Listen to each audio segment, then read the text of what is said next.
Well, good morning, ladies and gentlemen.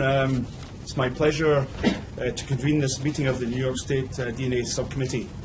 I should like to welcome members of the subcommittee who are present today, and these include Drs. Bieber, Eastman, Batzer, Sozer, and myself. Two members are excused, Drs. Kidd and Dr. Buell are excused for this meeting. Just before I start, I should like to welcome a new member of the New York State DNA Subcommittee today, Dr. Sozer. Welcome. Thank you.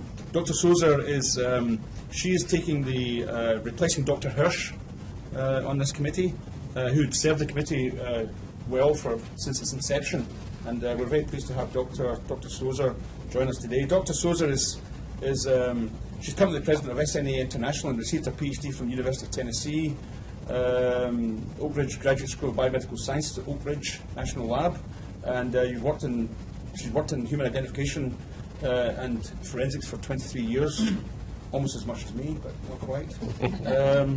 And she's been involved very much in many aspects of forensic science, including quality management issues, but particularly in the area of human identification and mass fatality incidents. And Dr. Sozer has a wealth of experience in that arena, and she's a well-travelled forensic scientist. She's recently been involved in human identification projects in Guatemala, Colombia, Cyprus, Lebanon, Dominican Republic, Libya, and Jordan, and now she's here in New York to help the New York system as well. So, welcome, Dr. Sozer. Thank you, Dr. Valentine. Yes. The first item on the agenda is to review and approve the meeting agenda itself, and we have an agenda that is online that is slightly modified to the one we originally had, but the one we're working from is the one that's online right now, right? Mm-hmm. Yes. So if the committee could look at the agenda, and I have a suggestion myself in that there is one laboratory update and accreditation, namely Erie County, and I think there may be some discussion, some prolonged discussion with regard to this, and so my suggestion is to place the Erie County discussion and or discussion to the very end of the agenda. So in other words, there's an executive session, number 7. I suggest that we move the Erie County discussion to after that executive session. That's a motion on the table from the chair. I approve. Any second? I second. Any discussion? All those in favour, say aye. Aye. Okay, thank you. So we'll move that Erie County to the very end of it. Okay, so the next item is the review and approval of the draft minutes from the June the 7th meeting. So the committee has copies of the draft minutes. So if you take a few moments to review the minutes. Any comments? I'm going to take any comments. Some spelling errors, I believe. Dr. Buell's name is misspelled on page 3. Yes. So page 3, there's a Buell with 2 L's. It should be 1 L. And there's also also on page 2. There's a Dr. Kidd has one D instead of 2 Ds. So we should change that. Both members who are not here, their names are spelled wrong for some reason. That's so we encourage people to come. Yes. That at least tells members of the public that we are reading these minutes, which is good. So any further discussion? Motion to approve the modified motion to approve the modified version with the spelling errors corrected. Seconded. Any discussion? All those in favour of accepting the minutes with the slight amendments, say aye. Aye. Okay, good. Thank you. Okay, so we then come to a series of items regarding accreditation and laboratory updates. And we have Monroe County, and then we have New York State Police Forensic Investigation Center, the New York City Office of Chief Medical Examiner, and then Erie County. But remember, the Erie County is now at the very, it's going to be placed to the end of the agenda. So if we start with Monroe County, we have some documentation from the Monroe County Lab, letter from ASCLD Lab, granting accreditation. There's the ASCLD Lab final assessment report, and so we have various documentation for us to review. Do we have anyone from the Monroe County? Ellen Calhoun is supposed to be in Albany. Is she there? Ellen Calhoun? No, we don't have we don't have a Monroe County representative. Okay. She's on your sign sheet, right? It's coming. Yes. She's apparently not. Okay, we'll see if we need Ellen anyway. We can discuss what we have in front of us.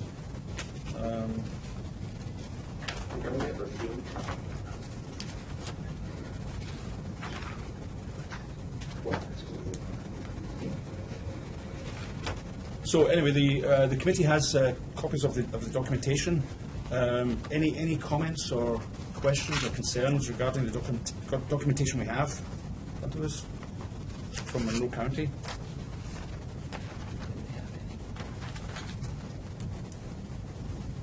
Now this is separate from the, just to remind you, it's separate from the another item in the agenda, lab disclosures. It's a different issue. This is the accreditation part. Right, the accreditation part. Because this is one in which our committee is required to vote on. Basically, either to make a binding recommendation to grant Monroe County Crime Lab accreditation or not, so to speak. So that's where we are with that. Any questions? I was just curious about this, which one was it, number 3 of 3, why they were printing out extra barcodes for employees. And it's a question for Ellen. This was the one that, I guess they did not have a password. They would just go and scan the barcode to get evidence, and that it's supposed to be a barcode on an ID card, or I assume. But So this is a corrective action out, request. Yeah, they were printing out extra barcodes for people, and I'm just curious why they're doing that. So do we have anyone from Monroe here yet? She's not here. We can do one of two things. We can adjourn the item to later in the meeting and Yeah. see if someone comes, if she's late. Yeah. Or the other thing we can do, if that's not possible, is we can actually try and reach out to the lab via landline. Do you want to, It's not a biggie. since it's a part of a section, we can move on to the next group within this section without changing the agenda. It's just within the section of the accreditation. Let's see if we can come back to this one then. Okay? Because as I said, this particular one, Monroe County, we have to make a decision about the accreditation side. Yeah, it's not a big, it's not, I'm just No, the curious question, why yeah. they would be printing out We extra can ask barcodes. we can ask the question. Okay, the next lab then is the New York State Forensic Investigation Center. And we have several documents from New York State. There's the ASCLD Lab International Full Assessment Report, including the QAS audits for the Forensic Testing Lab and the DNA Database Lab. And there's various correspondence documents to ASCLD Lab. And with some details of corrective actions were taken. So do we have any representatives from New York State, FIC? Yes, they're in Albany. Yes. Barry's in Albany. Who's there, Barry? Yes, I'm here. Hello, Barry. Dr. Dussman. Hello, Jack. Does the committee have any questions for Dr. Dussman? I was just looking at the QAS audit, and you had listed a bunch of validation studies to be looked at, but there were no validation studies listed as having been reviewed. by the auditors? That's right. What happened? I'm trying to think of the reasons why, but at the very beginning of the audit, we met with the auditors and we decided that they weren't ready to be reviewed. So they obviously weren't approved subsequently. Okay.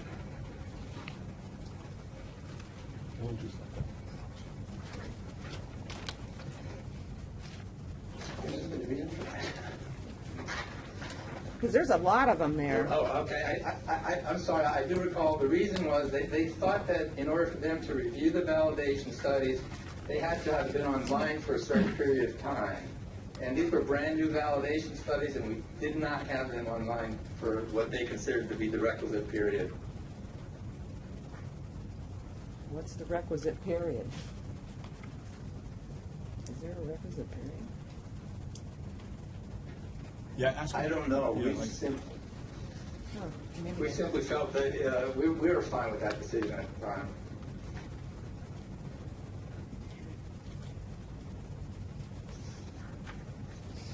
And Barry, this CAR regarding the blood testing, Yes. this just arose because you were describing the evidence, and if the evidence had said blood on such and such, that was being simply repeated in the report. Is that what that was? And there was a concern that that might have implied that you had tested it for blood. In fact, it was just a description from the police department or whoever it was that submitted the item. Is that all that was? Right. What was happening, what we were cited for is that our staff was using the description from the submission form, which indicated that an item was bloodstained. We were using that in the DNA report. It occurred in the DNA report, usually on the allele table. Yes. So as part of the item, I mean, it was the item number plus the descriptor of bloodstained.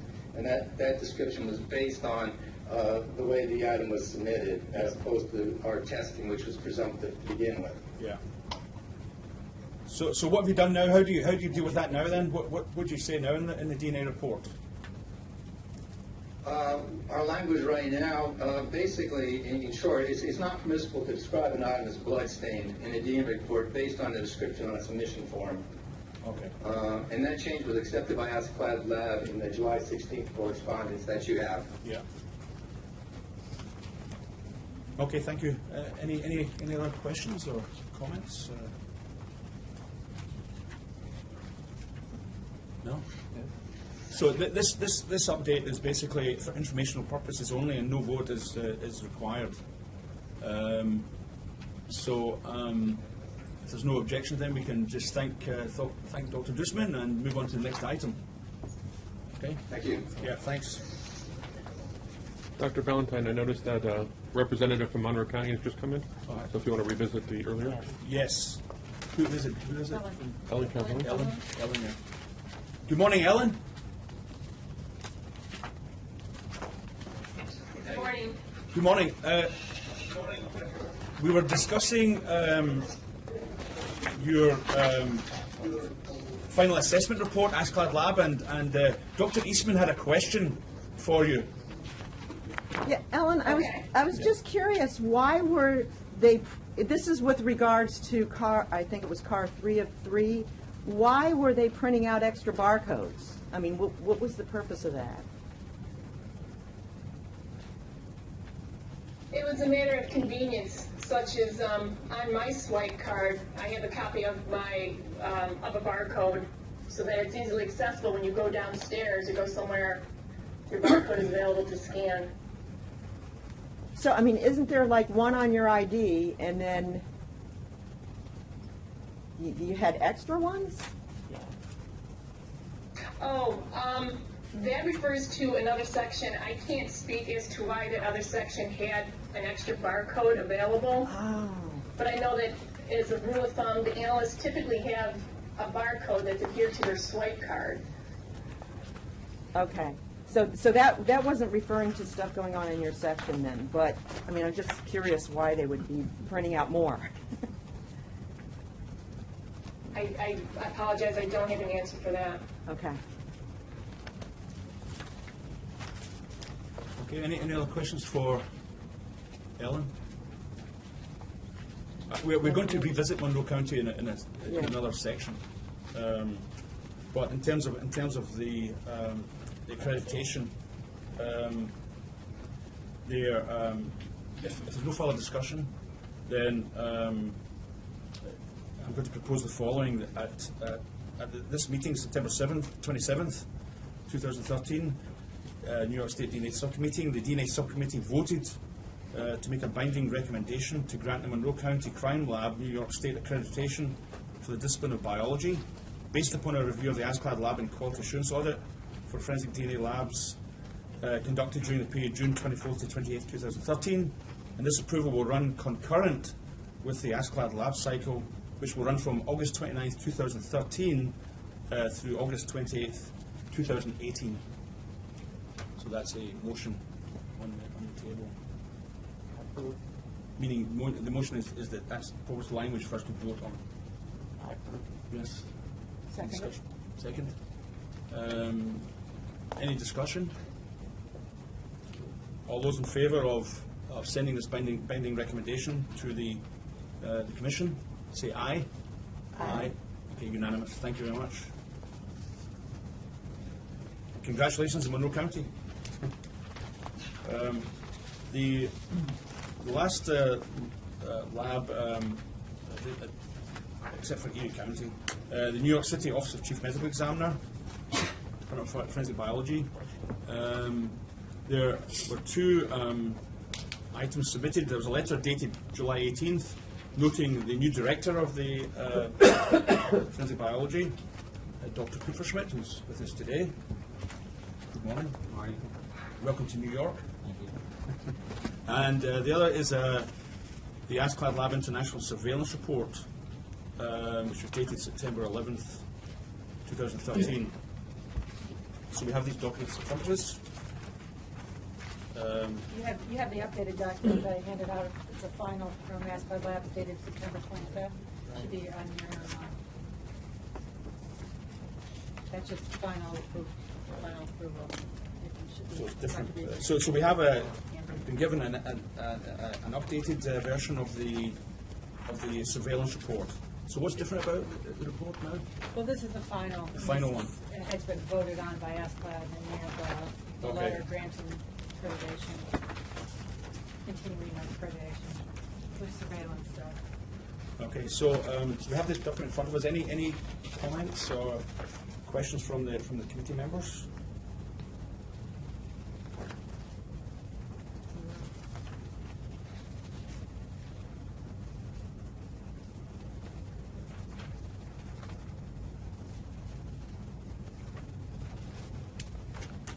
All there seemed to be was there some requirement to improve the training program. Just a document there. Yeah. So any update on the training program? It doesn't say. It We're doesn't working actually say. on it. It's a level 2 car, so we have a year to correct it. Yes. But we are working on it, putting together a training program. What is missing is the accreditation standards calls for a general. Excuse me 1 second, Tim. Is it possible just to approach here because you might not be on the mic? You know, Thanks. The accreditation standard calls for a general education, forensic science, and our training program was DNA only. So we're going to add different aspects of forensic science to the training program of one lecture, essentially. Yes. Thank you very much. Okay. Okay.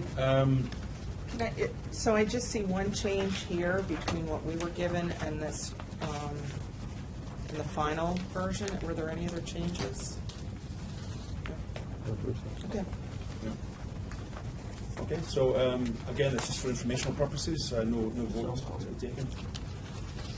Okay. Thank you very much.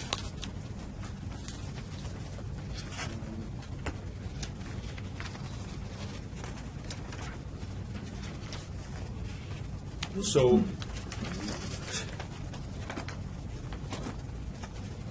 then, we've now completed the accreditation lab updates as we agreed to at the beginning in terms of the agenda. The next series of items is part of laboratory disclosures. and we have Monroe County, New York City, Office of Chief Medical Examiner, and New York State Police. So if we can start with Monroe County,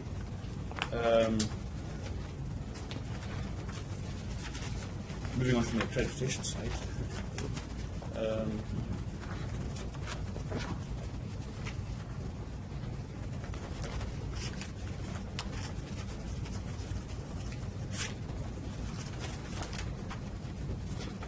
Yes, so the Monroe County item refers to closure of a corrective action regarding a forensic biologist at Monroe County.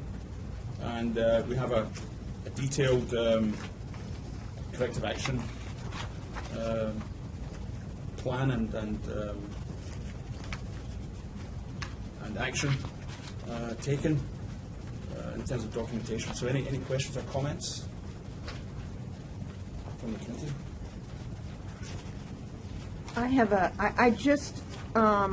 I know we've been following this along for quite a while, but I'm just curious, have all of this analyst cases been looked at? Yes, they have. All 22 cases that she had previously reported to prior to this incident were pulled and reanalyzed.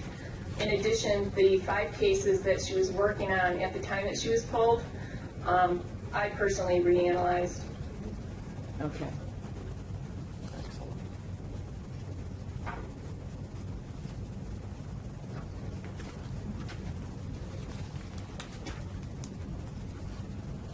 And she's now doing what? She's still with the lab, right? And she's... Yes, she's still in the laboratory. She works in a screening capacity, screening evidence, as well as lab assistant duties and various clerical duties. Okay.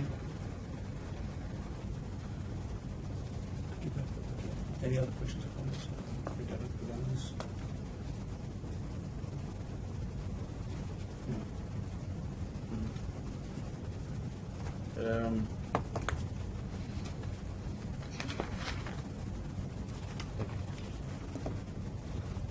Nicely documented. Yeah. Any other comments, questions? Yeah, Ellen,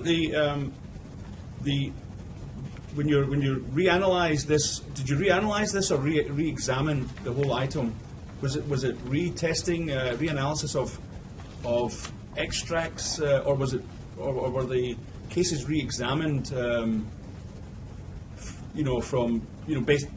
Was the evidence re-examined as opposed to just retesting DNA extracts, etc.?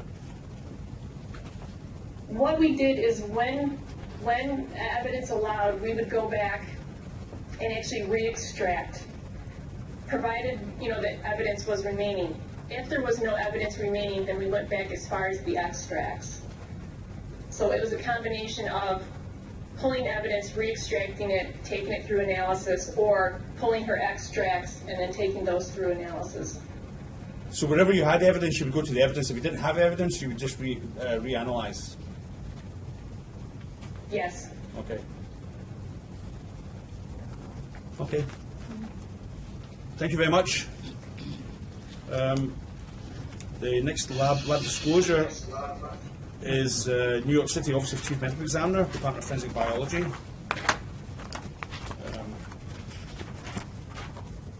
And this is regarding new candidate matches from the CODIS by performing a different stringency search at the national level. So we have Mr. Kupferschmidt here. Do you want to give us a briefing on it, Sure. Tim? In the first week of July, NDIS instituted a one locus mismatch search. They did this nationwide. They found 166 candidate matches. 6 of those came from our laboratory, and we did a root cause analysis. They were all very old cases, so they were caused by both transcription errors and handwriting errors. The handwriting errors, they couldn't make out the difference between a 4 and a 9 kind of issue. And the 6 cases are listed there where they come from. And our corrective action was essentially done way before these mismatches were ever found. Between 2007 and 2008, we eliminated handwritten CODIS forms. In November 2009, we did our own one mismatch searches years before the feds did it.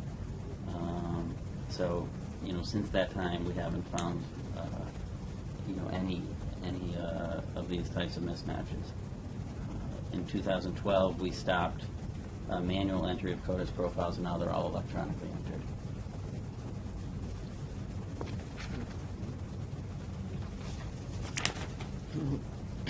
When the RCMP in Ottawa did some housekeeping of their national DNA database, they ran searches, Tim, where they looked for 13, 12, 11, 10 matches, with allowing some to float, and they found a number of transcriptional entry errors in that way. So it was sort of a good housekeeping exercise for CODIS labs to consider doing.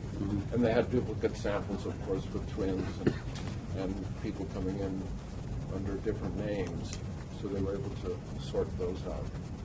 Is there a general practice in CODIS labs to do that kind of thing? Well, now the ENDIS just started doing it, and I think they're going to continue that practice. It's been up to the states and the locals. Just with one locus floating? Just as far as I know, yes.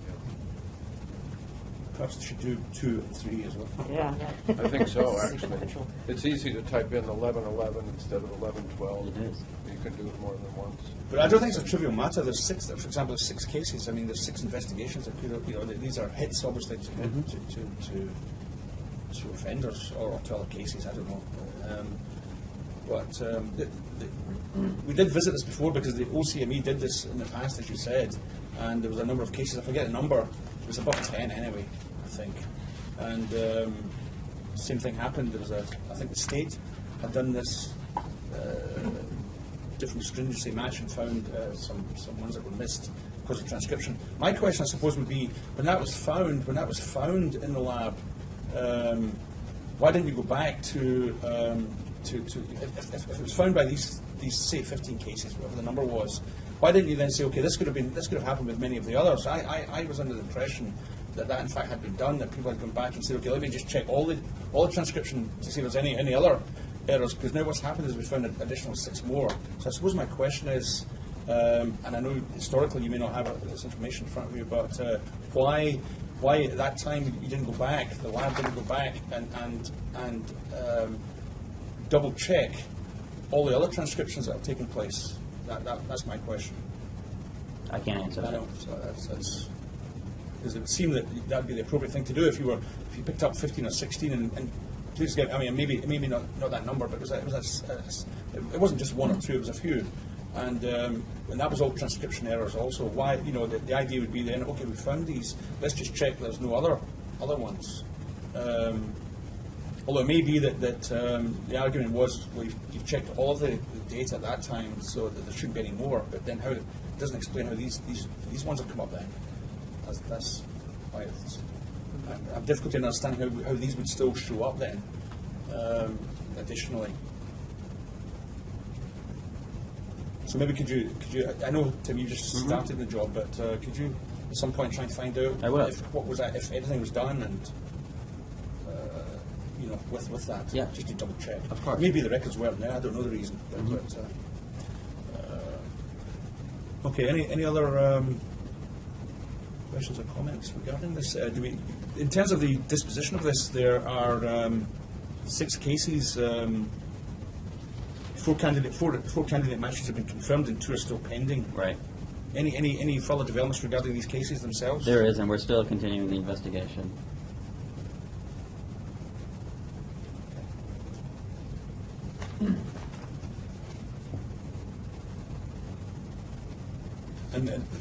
And more importantly, what you're saying, as of this moment, this won't happen because you do electronic transmission. We right? do, yes. Yeah. So the transcription errors, the handwriting errors won't occur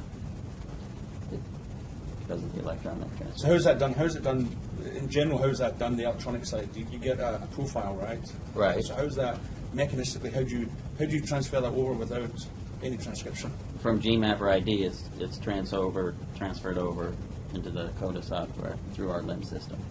Through the limbs, yeah. Is there any checking of that done at all? At any point, what's the checks on that even? Because that, in theory, you could still have some transfers. Is there some mechanism in place to at least check randomly, or some means of checking that part is correct? If the computer didn't transcribe the numbers somehow? Just to make sure that Yeah. I don't know what the anytime you checks transfer are. I don't know data, what you the want to make quality sure that is. there's some check on it. Certainly don't want it to occur again. Yeah, of course. Okay. I mean, I would assume that would have been done in the initial validation of the software. Yeah, that absolutely is done. Yeah. Okay. But I don't know if there's ongoing checks. So was it done? That's the question. Was it done in this? I don't. Yeah. So would you also check on that, Tim, that whether the software itself used to transfer this? Because that software is not part of CODIS as such, is it? No. No, it's a separately written piece of software. So perhaps could you check that validation was done on that? Yes, absolutely. Yeah. And perhaps just a letter to in terms of how we do this. Would that be appropriate? Just a letter from Tim to the CGS through to us. Yeah, just with an update, and we'll pass it to the update. subcommittee. Yeah. On these two items. Will do. Okay. Any other comments or questions? No? Thanks, Tim. Thank you. Thanks. Then we have the last lab disclosure, New York State Police Forensic Investigation Center.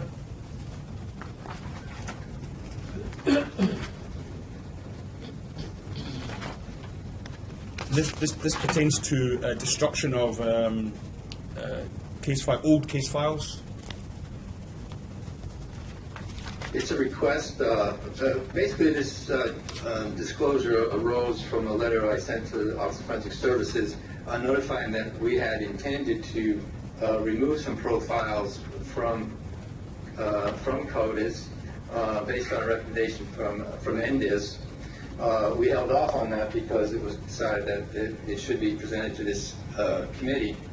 Basically, the state police, through CODIS, has accumulated some forensic specimens, DNA patterns from forensic specimens that have aged out.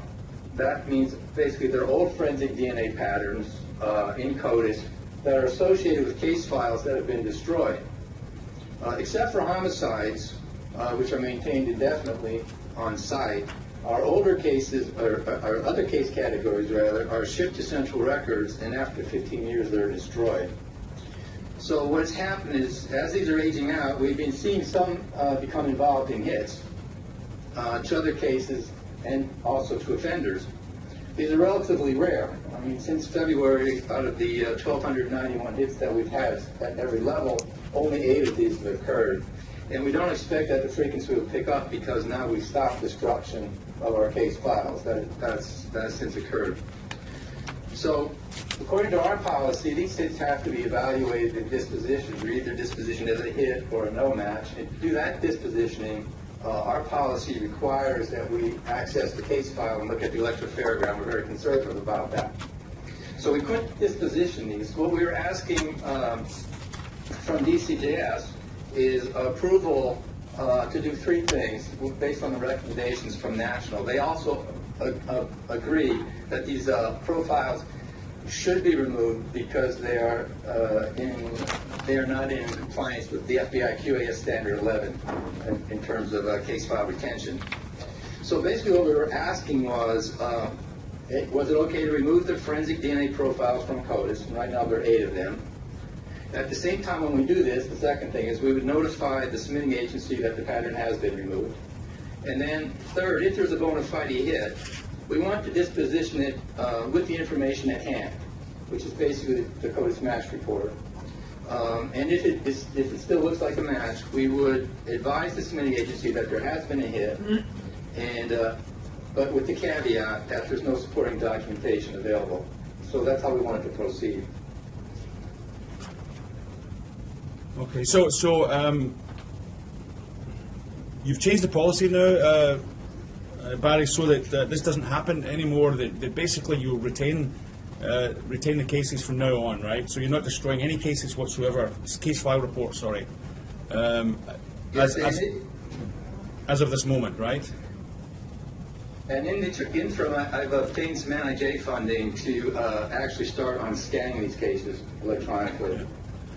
And we have that fund in place now. So, Commissioner Green, this issue is of more general application. We're going to continue to find these old cases, and I think it's very important. I think what we're finding is a general trend from the Commission to preserve evidence and related records as long as possible. I think we as a state probably need to do that. As most of the people in this room know, if the evidence can be kept cool and well preserved, we can do a lot with this. We've got the state archives law restrictions, and I think we're getting rid of too much paper when we could keep these things. I'd rather disposition these cases even if we can't do anything with them. It feels strange, and you know, Dr. Dusman's exactly accurate. You know, Endis does not want us dispositioning cases without the electropherograms. We put a Band-Aid on this and said, at the FIC, we're not going to destroy anything going forward. But I think it's a policy issue statewide, and probably one where there's common agreement at the commission level, where we ought to be moving towards preserving biological evidence long-term and the associated records. It may or may not require records disposition authorization from the state archives law or other stuff, but I just wanted to put that on your agenda, Commissioner, because this is not just a state police issue, and nobody really thought of this years ago. They decided the retention schedules, and then there was a forensic revolution, and so I think other people shouldn't be in this position where they find an old match. We're all going to be finding these old matches, and the paper disposition doesn't exist. Nothing horrible happened in this particular case, but you can imagine a fact scenario where something really unjust was happening, and we're between a rock and a hard place of violating the QAS standards versus sitting on probative evidence. So I'm thinking that the Commission should take a larger look at document retention schedules vis-a-vis the operation of the state database. thanks, Steve. Yeah, thank you. I'll talk with Brian offline and see whether or not it's something we want to add to the commission's agenda.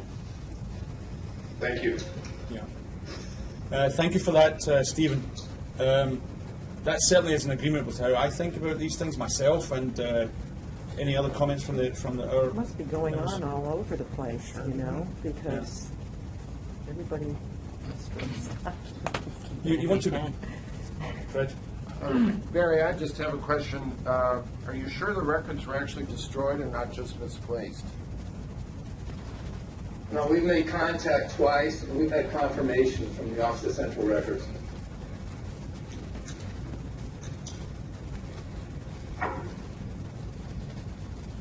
Okay. Any other comments?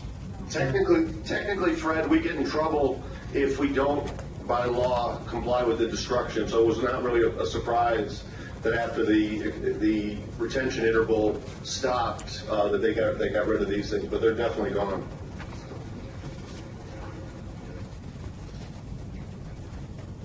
Okay. Any other comments then from the committee? Okay, that was, again, thank you very much. That was for informational purposes only. No vote required there.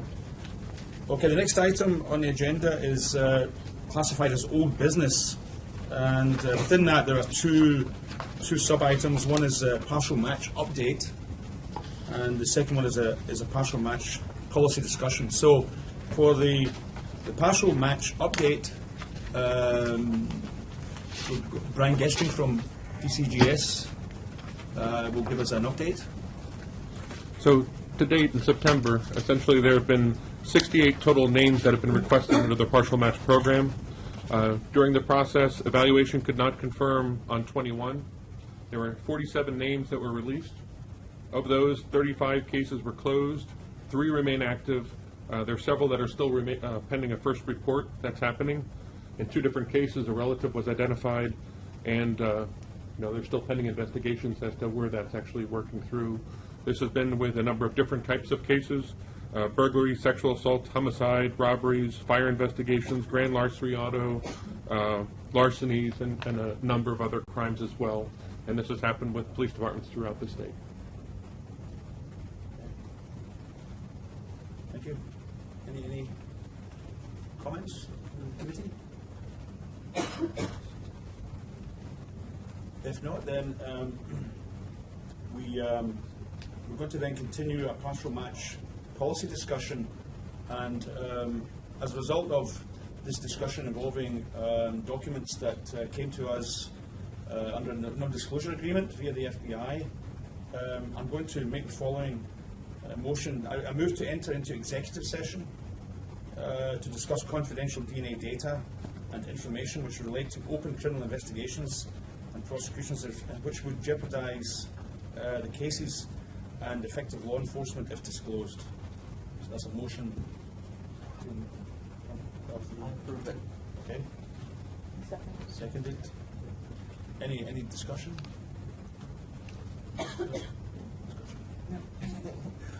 All those in favour of going into executive session, say aye. Aye. Can Bill stay? With this one, actually, no, because unless there's compartmentalized parts of it, but the information that's part of the non-disclosure agreement is very specific and descript to just members of the subcommittee and the associated staff. This is via the FBI, right? Yeah, it's the code. It's the actual raw CODIS data. Yeah. So, so then we're going to have to move into executive session. So, those members of the public and other guests and dignitaries should leave. So we can go into executive session. We still have an item afterwards to discuss Erie County in the public setting. So, thank you very much. Okay. Thank you. Wish to reconvene the DNA subcommittee meeting. We just come out of executive session where we discussed the current partial match policy, and the conclusion from this discussion is that we've looked at some initial data. The analysis is not complete on this data. One of the members of the subcommittee who's analysing certain components of that data isn't present and is still working on the analysis. However, our initial analysis of the data indicates that we looked at 33 cases. There's no evidence that this policy is not going to work. Any matches to, if you want to call it a match. Hey, Brian, I hate to interrupt, Jack. We lost Mike Green. They're trying to reconnect him right now. I apologize. So can we just wait for a second and see if we can get Mike back on the line? Okay. I don't know if I can remember what I said, but that's okay. I don't.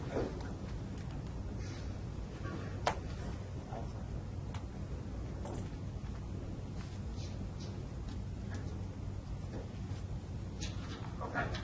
It's a network issue. They're trying to resolve it right now. Okay, I'll let the rest know. Okay.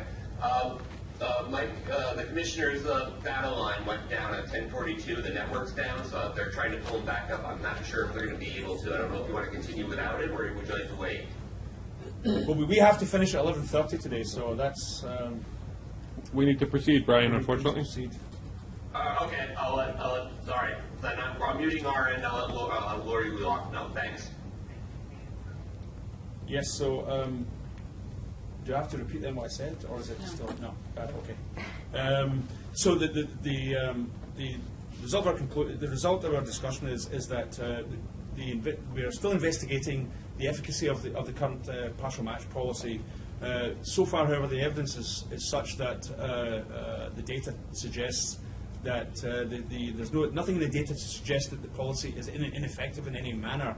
in that the number of individuals who basically show up as being potential relatives is a very small number in each case, and the number of cases so far is still small in the state. We only looked at 33 cases. That's a small number.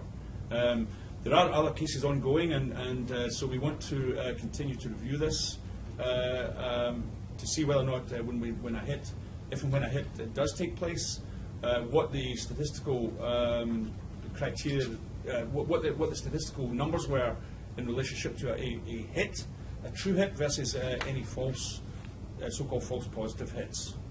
So that's where we are with that. Any other? Is that a reasonable summary of what we discussed? Anything else? Okay. Okay. Thank you very much. We can now move to the last item, substantive item on the agenda, and that is the Erie County Central Police Services Forensic Lab. And what we have here is there's no vote required here. This is for informational purposes. We have a letter to Asclad Lab from Erie County requesting a 6-month extension to the accreditation. And then we have a full assessment report, Asclad Lab International Full Assessment Report, and then the QAS audit for the lab. And we also have additional documentation that we received just a few days ago regarding corrective actions, CARs, that were produced by the lab in response to that the Asclad Lab inspection and QAS document.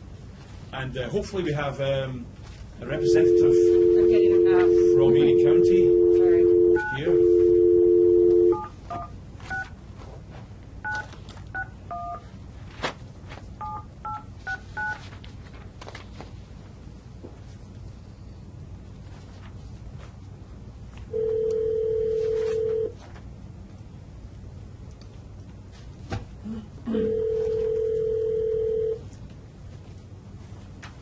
Forensic Lab.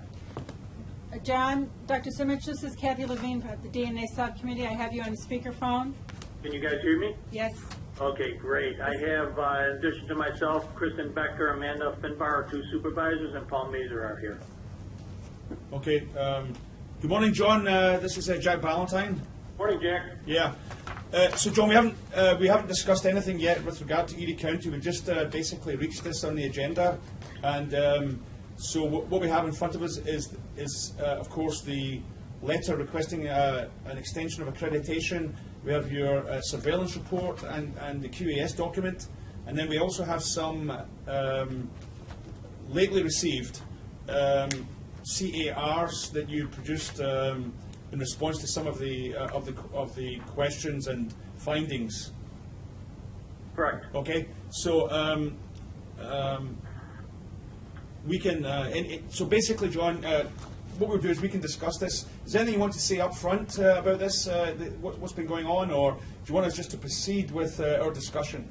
I think the documents stand for themselves. I have nothing to add to what I've sent you. So, I mean, I guess if you have any questions, we can begin. Okay, that's fine. Okay, so we have the documents in front of us, folks, members of the committee. So, any questions or comments regarding the Erie County documentation? Well, John, this is Allison.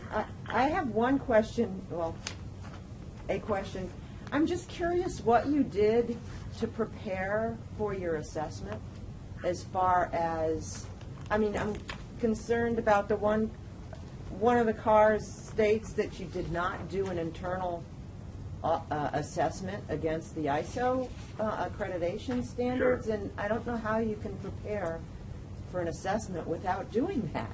Well, I can absolutely answer that question. It's actually a rather simple answer. Our accreditation cycle comes up in September, so that's when we do our typical internal audit review and management review. We had done that in 2012 under the legacy program because that's what we were accredited under. So we sent that into Asclad. It was accepted. There were no problems with that. Of course, everything was also forwarded to the commission. when speaking to the auditor, when the team captain, when he indicated he was going to have to cite that as a finding on for us on this audit, that we had not done it under the ISO standard before the inspection. He was actually apologetic, and because he stated, he goes, that basically the two groups don't necessarily always communicate. If he had known that we did not do that, the ISO version of the audit, when he received the initial documents back in the beginning of the year, he would have reminded us of that had to be done, and that we would have then had sufficient time to do it, to repeat it under the ISO guidelines. So it sort of was just a, not necessarily misunderstanding on our part, because we were under legacy, so we did it under legacy. We didn't know that we had to also have the ISO version before the audit. I guess, but wouldn't you do it just as a process of getting ready for your ISO assessment? No, there are other documents that you do as part of the review for ISO that we did complete, but that wasn't the same as doing an internal audit and full management review under the ISO guideline. We are actually in the process of doing that now, because it is September, and when we normally do it for our cycle, so we are completing it, and that would be part of the remediation that we'll be able to meet that requirement then. Okay, I'll put it on speaker.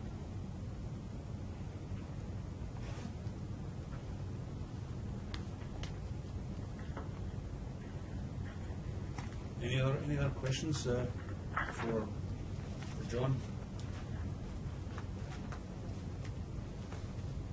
John, can I ask you a question regarding the mixture issue? Yes. So maybe you can clarify this. My understanding of what the mixture issue was that the assessors said that they didn't like the way you were doing mixture analysis because you were using the suspect's profile to somehow inform your analysis of the actual stain, the mixed stain. So you've got the mixed stain profile, and then you have contributors, potential contributors. My understanding is what they were saying was that they claimed you were doing this not in accordance with SWIGDAM, etc. Because what you were doing is you were using a suspect's profile to make decisions as to whether or not to include or not include an allele in the mixed stain profile. Now, is that some substance? And obviously you're disputing this. Is that a fair representation of what the issue was, or do you want to add anything to that?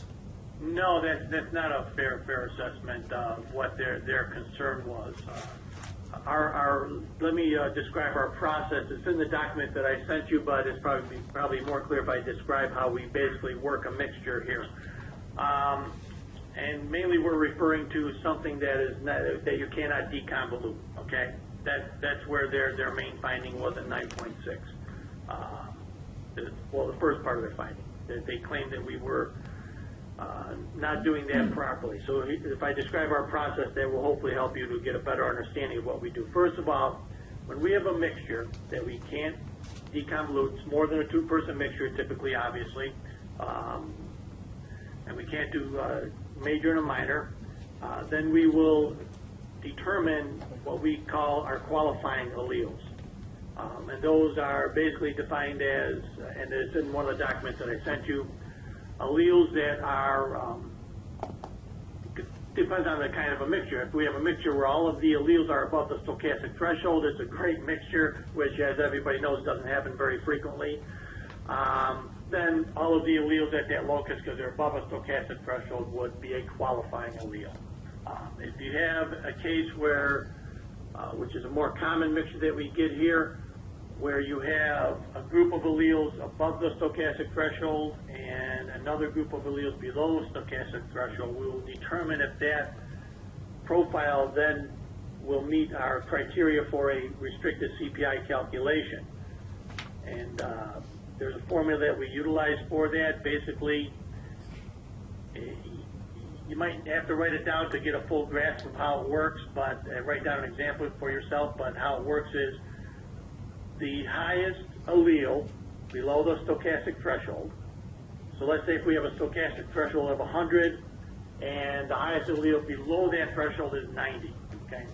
This is an example.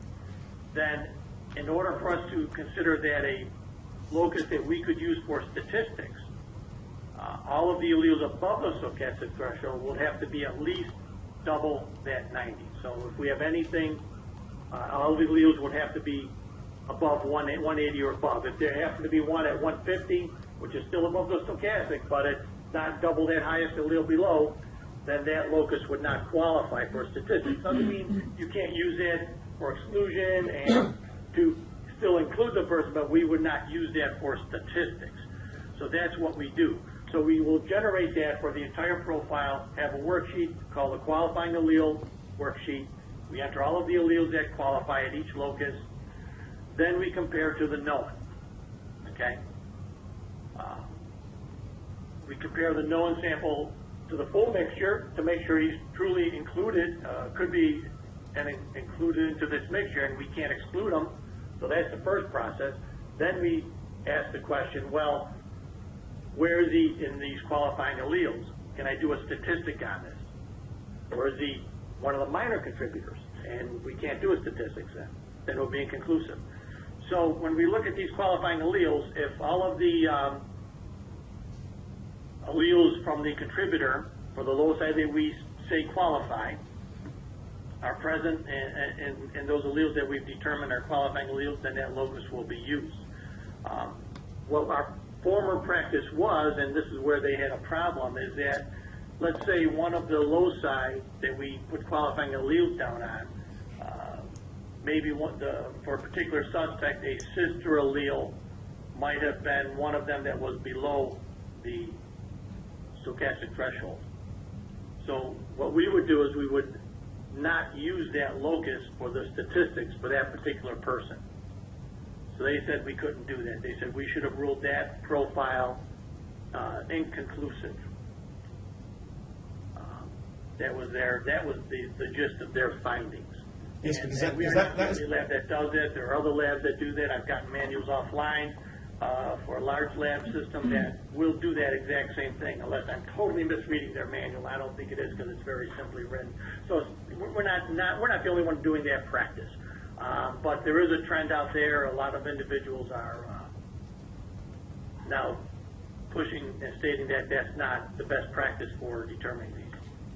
Because in fact, that you are using the suspect, then you are using that potential contributor to make a decision as to whether to include a locus or not in the statistic.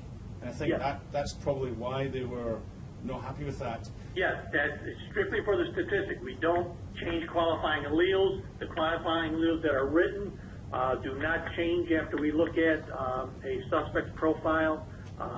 So we are totally objective before we get to that statistic point where you have to look at the suspect profile and compare it to the sample at that point. There's no other way around it. So we were dropping a locus for a suspect, and they felt that that wasn't the best method that's being recommended. They cited symposium that they went to down in Texas, put on by Budoli and Eisenberg. I know that I saw that online advertised. They went to that one and they stressed that you couldn't do that. And actually, both auditors changed their policies after that when they got back. So they had even been doing that before. So they cited us on that. So John, you're not using likelihood ratios, right? You're not using a likelihood ratio approach? No, we're not using likelihood ratios at this time. Right. We are actually going to be moving. I'm in the process of literally writing the budget. We are going to be getting armed expert in. They now do they have a dropout module, so they can account for dropout. They've just released that software, so I'm literally writing the budget right now to get that in here and get it validated. So you'll be seeing that study from us in the future at some point. Not sure, this might take a while, but we're going to be doing that and getting that in, because that software should meet all of the new guidelines that have been put forth, and I think it's a good package. Coming back to this issue, however, so what in effect you were doing was using a CPI approach with a dropout, with a drop-in, drop-out model. You were using a hybrid model here, right? You were taking a CPI approach and then making a decision whether dropout occurred. Would that be a true? maybe a Yeah. restricted CPI, and then you incorporate the drop in and drop out, right? Yeah, and if there was dropout, and typically it's not full dropout, it's where it just drops below the stochastic threshold. It's not where the allele totally disappears, where we would actually exclude the individual then. So it was a modification of that. Yeah. But I don't think there's any, John, my point is I don't think there's any publication, any peer-reviewed publication anywhere that supports that approach. SWGDAM itself does not endorse that approach, right? So I think that's why they had problems with this. I'm going to guess that because this is now for example, New York City has a model, right? Their drop-in, drop-out model that uses likelihood ratios. That's a kind of standard approach. Right. Taking a CPI approach and then making it restricted, and then on top of that adding the possibility of drop-in and drop-out is an interesting model. It's a new one, however, and it hasn't been peer-reviewed or studied by any group that I'm aware of. So I think that's why they've had a problem. Well, we weren't, I don't know if I'm totally understanding, we weren't actually including any calculations for the dropout. We would just not use that locus if that sister allele of that individual happened to fall below the stochastic threshold, but was still present in the lower alleles. Yeah, so you weren't incorporating the statistic, you're modifying the statistic. So you're using the model to modify the statistic, basically. You're using a model that's really hasn't been shown to be in any way, shape, or form yet. We don't know if it's how good the model is. Models are models. We don't know how good that model is. It's not been tested. But you're using that model, that novel model, to inform your statistic. Now, you're being conservative. Some would say conservative in one, but you could argue the other way as well. But nevertheless, you were using that to inform your statistic. So I think that is where the issue is. So what you're saying is, as of now then, John, are you using this current model right now? What would you do today if you got a case in today? Would you be using that model right now? Okay, absolutely not. What we do now is, and it's in our the one document that you received, PCR 12, and I highlighted it in yellow for your copy. You should have a copy of that. I added steps 4, 5, and 6, which basically we do the same thing. We'll generate the qualifying alleles, and then look at the known sample. If we have a situation where at one of the loci, for instance, the suspect's one of his alleles, or maybe both, doesn't matter, is present in that mixture, but at that locus he is below that stochastic threshold, we will not drop that locus. We'll rule that individual inconclusive for that particular sample. So we do not offer an opinion either way. He's still not excluded because all of his alleles are there, and at the locus that we said qualifies, meets the criteria with that formula that we have for determining the qualifying alleles, then we will rule that individual inconclusive, which is exactly what the auditors had said they do and was recommended from that symposium training that they had gone to in Texas. I think what all this illustrates, John, is how effective the CPI type of model is. It's very ineffective when it comes to certain cases, and these are the cases you've come across, and that's why many people in this world have suggested that this is not the appropriate method, because you can get into trouble by doing certain things with this model. So I'm glad to hear that you're thinking of moving towards a likelihood ratio approach with using an armed expert or some other expert software to help you along the way. So any other questions or comments from the Kathy? John, this is Kathy Levine. I just have a question on your timeline for applying for accreditation. Because your inspection didn't happen until August, and you have a September, end time on your current accreditation. Can you just discuss that briefly? Like, when did you apply? I'm trying to just put on the record if this was a delay because of ASCLD not being able to schedule. We applied in February.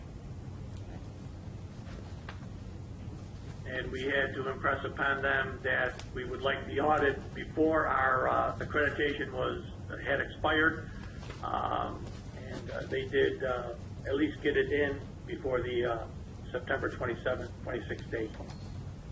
So now we are remediating. Escalade has granted us an extension because we were under legacy. They no longer do extensions if you are an ISO lab. But because we were legacy, they did grant an extension to allow us to remediate, and we anticipate a fast remediation. We've got basically everything done. We're just waiting. We have to document some casework, some additional casework, and complete that internal audit and management review, which, as you can imagine, takes a little more time. But all of the modifications and all of the issues have been addressed, and hopefully as soon as that internal review and management review are done, we'll be able to get that in. I can't give you an exact timeline on that, but 2 or 3 weeks we'll have our full package to ASCLD for reconsideration. Thank you. This is Mandy Sozer. Did they give you an extension Yeah. until when? They gave us a 6-month extension. Okay. March 26th. Okay. I have a question, and it's on, it has to do with the corrective action reports. So I'm looking at the corrective action report 13-05. And down at the bottom, it says page 1 of 2. Is there a page 2 of 2?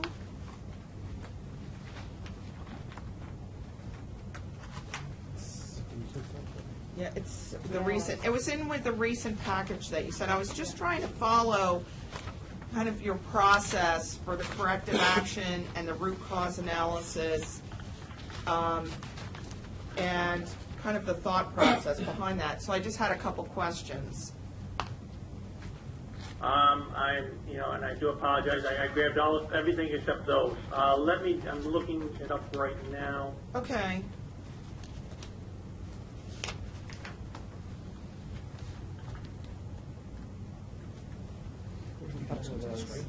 Yeah, I'd like to go through it. Yeah, that's just. Another one that says 1 of 2. and there's no- Yeah, so I just was interested in the whole process, because I had a couple questions with it, and maybe I can just throw these questions out, and then you can talk about the process. So, Okay. one was, are these forms computer generated? Well, they're in our system, but she types them in. They are Word documents, so she will type them in. Okay, and then I see that things were repeated over, and I didn't know if they were auto-populated from one spot to another. Okay, I did find the documents. Which one specifically were you referring to? It's Corrective Action Report 13-05. And I just was looking at the page, I was trying to figure out kind of what your process was by just looking at the various things, and I saw page 1 of 2, and I didn't know if there was a 2 of 2. You know what, on that, I don't think there is. I see the same thing that you're seeing, and I don't know if that's just a fault with our system there. I did not notice that. Let me take another quick look at another one. Yeah, unfortunately, our quality manager is not here today, so I can't ask her about that. But I think that form looks like it's pretty complete. Maybe it just popped over a second page. Sometimes when you're doing Word and it self-populates, it extends over to a blank page. And I'm going to think that might have happened, but I will need to verify that. And if there is a true second page, we'll make sure that we get that to you. So is this a program, are you using a program to put this in, or? No, these are all Word documents that the quality manager will type in. Basically, if you're looking at the documents, they have multiple columns. Some of them are the things like process, policy, procedure. Yes, those are on every form, and that's to remind the quality manager what needs to go in that spot, what to look for, and for root cause analysis, for instance, things like that. So she will enter the data. The last column under notes is the new data that she enters for that specific root cause or car, whatever.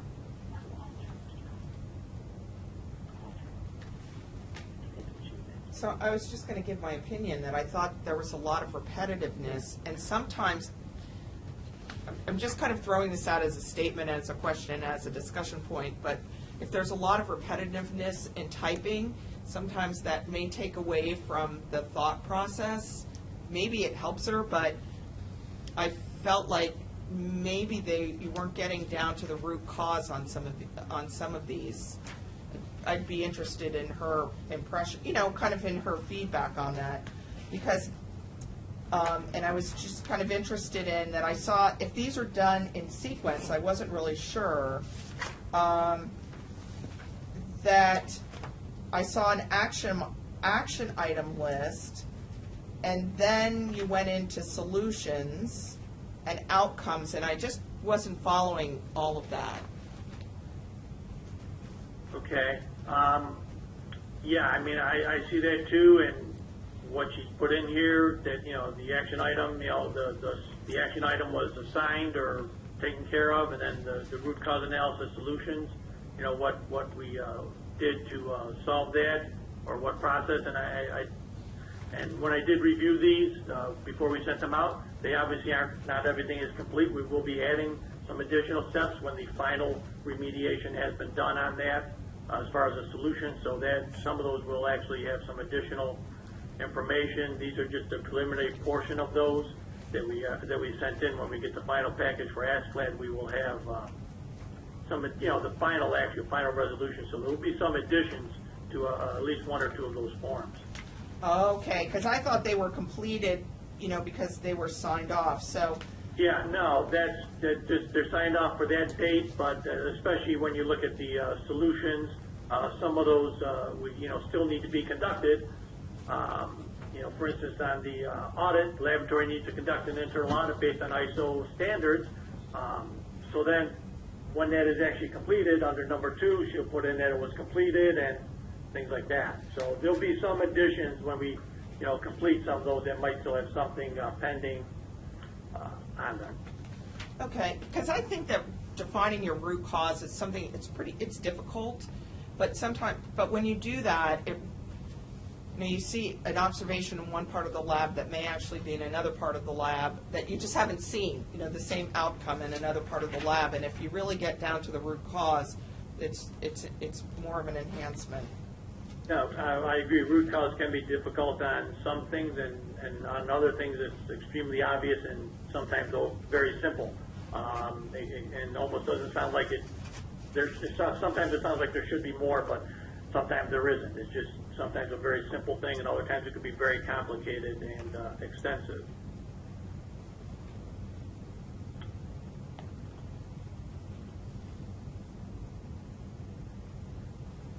John, just coming back to the mixture, I didn't complete my thought. Are you still? I'm going to think. Yeah. Can come back. Just to move on to the time. So the corrective action that you've decided upon with regard to mixtures, that hasn't gone to ASCLD Lab yet, right? So this is still under you haven't sent the materials to ASCLD Lab yet, right? No, actually we had discussed the statistical portion of that 9.64 with the auditors before they left, so we could make sure that we were all on the same page here as to what they wanted. And I had actually written most of that policy before they left, and they reviewed it. Not that they have the final say in it, but at least they are aware of exactly what we're doing. I did not change that. As was the team leader, he was aware of that. So, but the final package has not gone to the team captain yet. We did send him our cars and with our actions that we're going to take and our proposals, which he did approve and said will be satisfactory. So we have gone through that point, and this was included in that. Okay. And everything has been sent to NDIS for review. They have gotten the complete package as far as the QAS document goes, which is everything that you have. So has there been any action then regarding any of the cases that this mixture method was used? You may be changing it now. Is there any action you're taking with regard to any casework reports?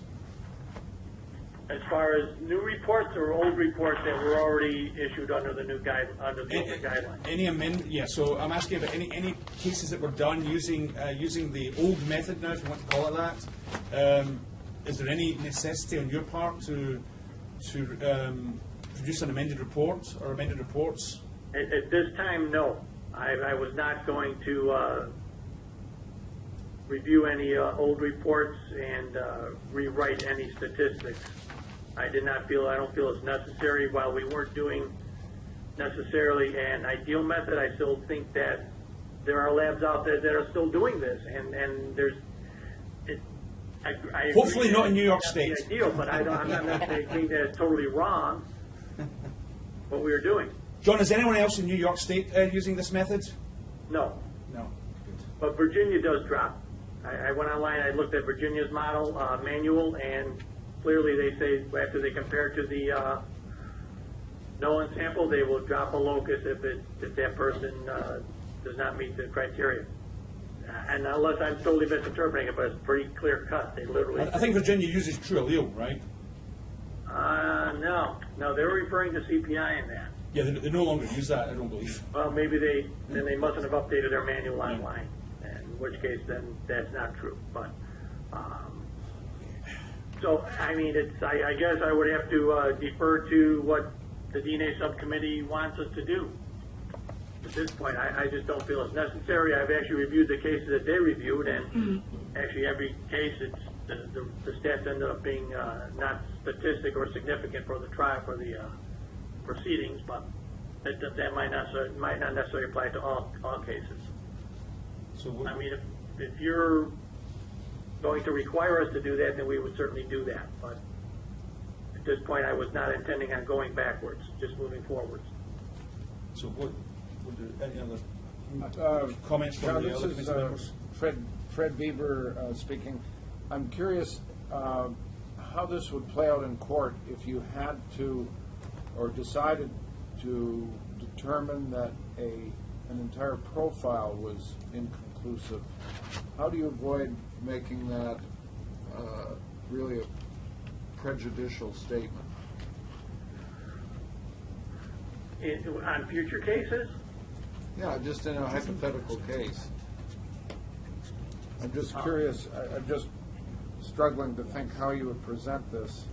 Well, typically, if we were, let's say we're doing a gun swab, and we get a suspect's profile, and we rule that it's inconclusive, more than likely that gun charge is not going to be pursued.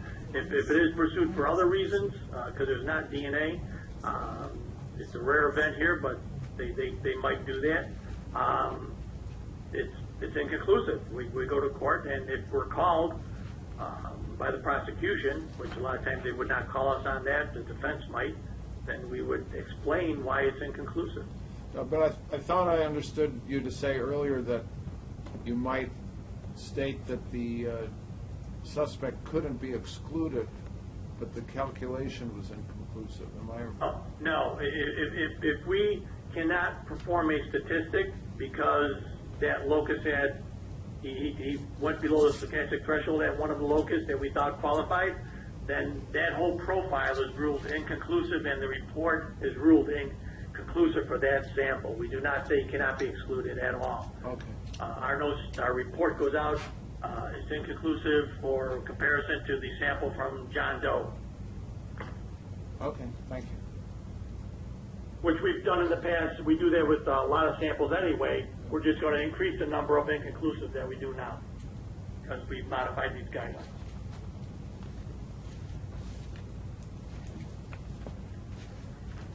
So any other questions?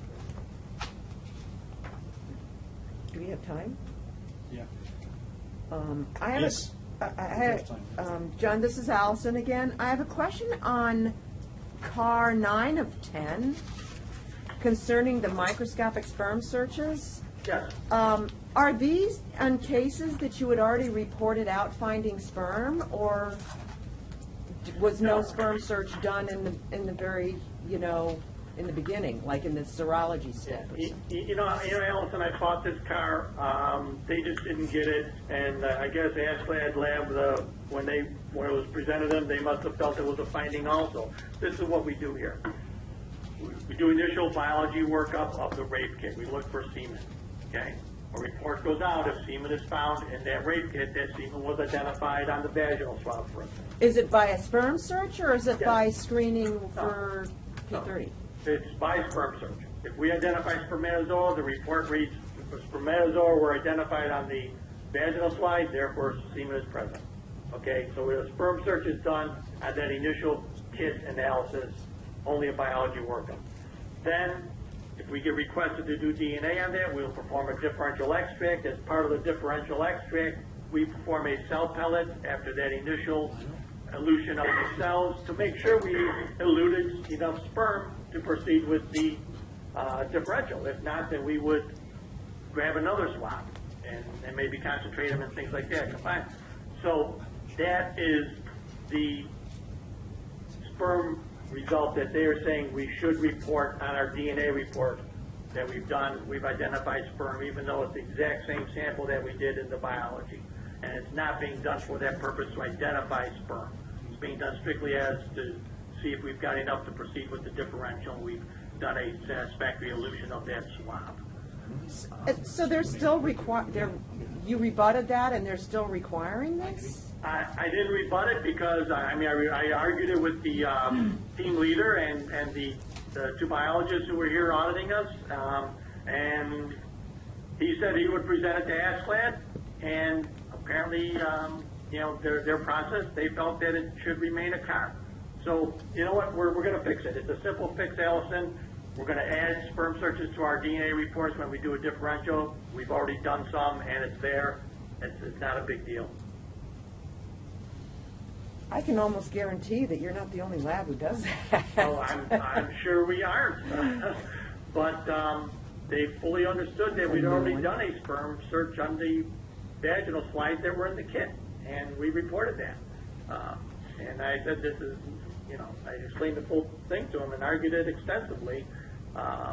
So he, like I said, the auditor did present it to the board, and apparently they agree that it's a finding. So that's fine. It's an easy fix. It's already fixed, and we add one sentence to our report, and that's fine. It's a more thorough report now. So have you ever had an instance where maybe it was a low sperm case and the serologist found like one sperm on a slide, and you do your DNA analysis and you don't find any sperm, so what happens? Does the serologist's work come into question? You go back and check the serologist's work, or what happens in a situation like that? No, there's no question, because if we have that kind of a case, Allison, where we have only a trace of sperm on a rape kit analysis, we are required that analyst, that slide has to be reviewed by a second analyst and verify that there was that 1 or 2 or 3 sperm present. Okay. So we've already done that before that initial report went out. And that can absolutely happen sometimes. You grab a second vaginal swab, there's usually 4 of them, and hope you get a sperm on that second vaginal swab. And usually you will find some, but it's a rare event, but it has happened where you don't find any. And it could be sampling. You only sample a small portion of that cell pellet. You don't sample the whole cell pellet. You're taking 5 microliters of it because you need the rest of it for DNA. So it could very well be a sampling error. We still continue with the differential extract and see if we get a sperm fraction and see what we get in the epithelial fraction. We don't stop just because we didn't see any sperm on that cell pellet. If we have that low count, like the scenario you said. Okay. Obviously, if it's a high sperm count on the initial report and we don't see any sperm on a cell pellet, then we have to question that maybe the swab was bad or something. And we would absolutely go to other swabs and make sure we grab one that has sperm on it. That doesn't happen that typically, but or hardly ever. Okay. Okay, thank you. John, I know from my perspective here, I definitely have some trouble in truly understanding this mixture issue. We only recently got the documents, the CARs, etc. there's going to be a question as to whether or not you have to go back to other cases and review the other cases. I think it would be useful for this committee to have a briefing by you or a representative of the lab at the next meeting to discuss the old method, the method you actually did, and actually have a briefing as to how it was exactly done and what the new method is, and how and allow the subcommittee to ascertain whether we think that this is sufficiently different that really this may have an impact on previous casework. That's my initial thought anyway. But of course, this is it's up to the committee, to decide whether such a briefing would be of use to the committee in its work. All I know is that I'm slightly confused still about exactly how this method was used and what impact it had on cases. I've got a good idea, but I'm not 100% sure. So what do other members of the committee think? I think that's a good idea. I agree. Yes. So John, would you or a member of your lab then, representative, be willing to come to the next DNA subcommittee meeting to give a briefing on the method, the method that's caused the issue, and then any proposed new method that you're going to be using, so to allow us to deliberate and decide whether we think that any additional review activities or whatever or not may be necessary. Certainly. John, Okay. at that briefing, would you also be able to talk to the previous cases, like a number? Would you be able to identify how many previous cases might have used the old system? I will have every number, every case ready for you, yes. Thanks. Okay, John, thank you. That would be very helpful. And obviously your accreditation's been extended for 6 months, so maybe even by then, Askclad Lab will have something to say as well, I would guess, perhaps. Tell them the date. And of course, John, the day of the next meeting is November the 15th.